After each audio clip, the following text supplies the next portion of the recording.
मैं ताहिरा को लेके किसी और मुल्क में चले जाता हूँ। आप अपने बच्चों को छोड़कर अपनी कुर्बानियों पे खाक डालकर जा सकेंगे? नहीं, मैं अपने बच्चों से दूर नहीं हो सकता। और मैं ताहिरा से भी जुदा नहीं रह सकता। उमैर की पसंद को ऐसा ही होना चाहिए था। तुम आओ ना हमारे साथ मिलकर चाय पीते। नहीं, फिर कभी। तुम लोग शायद कहीं जा रहे थे, फिर मिलेंगे और मिलते रहेंगे। दुश्मनी की आग अपने ही वजूद को जला देती है, लेकिन दोस्त बनकर अगर दुश्मनी निभाई जाए तो दुश्मन जलकर फना हो जाता है और इल्जाम भी नहीं लगता। रहमत मेरा आप कुछ नहीं बिगाड़ सकता, सिवाय इसके कि तुम्हारी जिंदगी में बिगाड़ पैदा कर दे। वो मुझे धमकी नहीं देने आया था, बल्कि तुमसे मिलने आया था। है? ये अच्छा याद दिलाया तुमने। वो लड़का हमारे काम आ सकता है। वो क्या मदद कर सकता है? और तू नहीं समझती इन सरकारी और कानूनी बातों को। यहाँ पे अफसर सिर्फ अफसर की सुनता है, और उस लड़के का बाप भी आईजी है। तू बस सारा प्लान आ गया मेरे दिमाग में। तू नादिया से कह उस लड़के को बुलाए। अरे जब आईजी से समधियाना बनेगा ना, तो वजाहत अली खान पे मेरा प्रेशर बनेगा। सीना ठोक के जाऊंगा उसके सामने। तू नादिया कह उसे बुलाए लड़के को। रहमत, मुझे तो यकीन ही नहीं आ रहा। इस बात का यकीन? तू नादिया की मोहब्बत को कबूल कर रहा है? गोली नहीं मार रहा? ओ बेवकूफ औरत, तुझे क्या पता, जब कानून का हाथ मेरे सर पे आएगा ना, तो मेरे दोनों हाथ आजाद हो जाएंगे गोली मारने के लिए।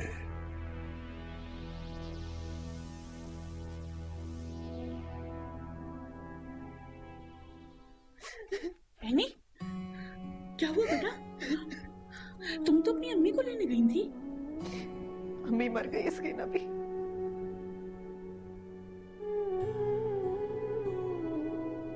क्या कह रही हो बेटा? ठीक कह रही हूँ, मर गई मेरी अम्मी।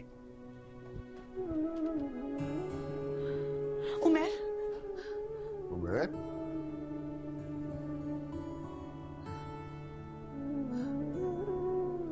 जी अब्बा। ये बहू क्या कह रही? दिमाग खराब हो गया इसका, पागल हो गई है। वहां पर आंटी से बदतमीजी करके आई है, झगड़ा कर आई है।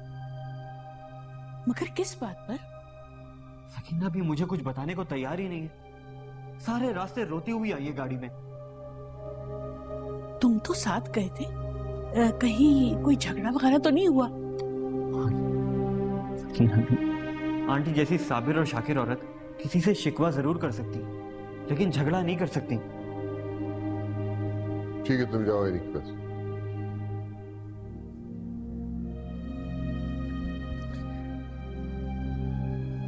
वजाहत मियां, कहीं एनी को मालूम तो नहीं हो गया? पता करता हूँ।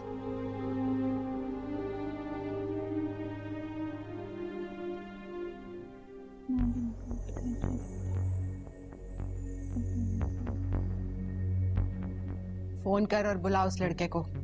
अम्मी, हाँ, तेरे बाबा ने कहा है कि बुला उस आईजी के लड़के को यहाँ, और उससे कह कि अपने बाप को लेकर आए और तेरा रिश्ता पक्का कर दे। क्या कह रही हैं आप? मेरी कुछ समझ नहीं आ रहा। तेरे दिल की बात तुझे बता रही, फिर भी तुझे समझ नहीं आ रही? तो सुन, तेरा बाप तेरी शादी उस आईजी के लड़के से करना चाहता है, ताकि वो आईजी रहमत का समधी बन जाए और वो एनी के ससुर का मुकाबला कर सके।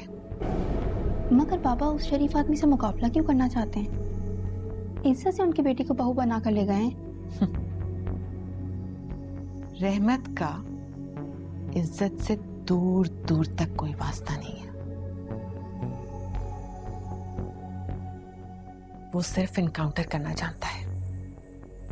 खत्म करना जानता है। अरमान के बाप का सहारा लेकर वो ऐनी को तलाक दिलवाएगा। उसके बाद तेरी तलाक होगी। इस गलतफहमी में ना रहना कि तुझे तेरी मोहब्बत मिल जाएगी हमेशा के लिए।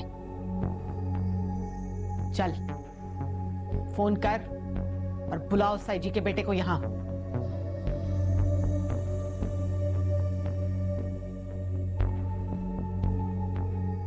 भाई जी का बेटा अरमान। My God.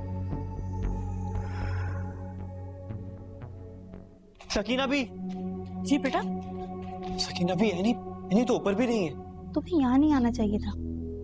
उमैर के साथ जो कुछ भी हुआ उसके बाद भी तुम। आँख भरा आसमां।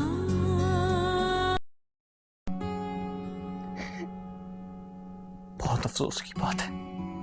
शर्म आनी चाहिए तुम्हें। अपनी माँ के लिए इतने नाजेबा अल्फाज इस्तेमाल करते हुए उन्हें मुर्दा कहकर। हाँ, मर गई है वो औरत आज मेरे लिए।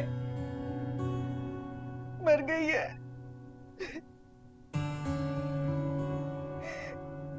जिसकी शराफत पर मुझे गुरूर था, जिसके साबर होने पर मुझे नाज था, जिसका किरदार मेरा मान था, सब चकनाचूर हो गया आज। बकवास बंद करो अपनी तुम। अपनी माँ को बद किरदार कह रही हो तुम। काश इस इंकिशाफ से पहले मुझे मौत आ जाती। पता है उमैर, पहले मुझे शक था, लेकिन आज मुझे यकीन आ गया। मुझे मेरे शक का सबूत मिल गया। कैसा शक, कैसा सबूत? एक ऐसी औरत जो बिल्कुल अकेली हो, एक मामूली सी स्कूल टीचर, उसके इतने ऐशो आराम, इतनी आसाइशें मुझे हमेशा शक में डाल देती थी। लेकिन आज बस कर दो।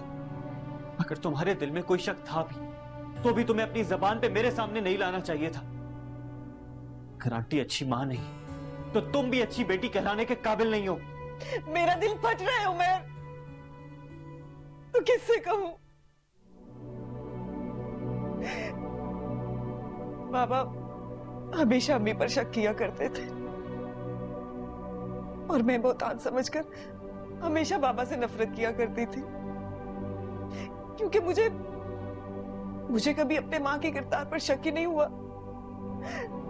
लेकिन आज मालूम हुआ कि बाबा गलत नहीं थे, सच कहते थे वो।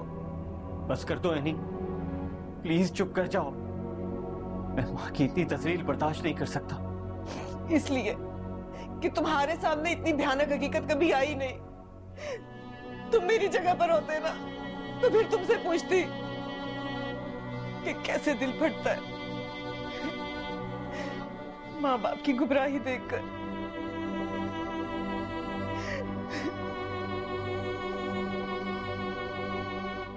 बस कर दो, बस। देखो अन्नी, माँ जैसी भी हो, हर हाल में माँ तो माँ होती है ना। मुझे तुम्हारे दुख का एहसास है। तुम आज के बाद मत मिलना आंटी से, मुझसे कोई ताल्लुक नहीं रखना।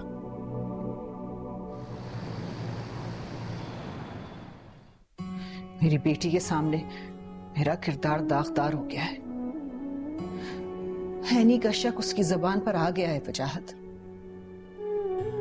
बद किरदारी का कीचड़ उछाल कर चली गई वो।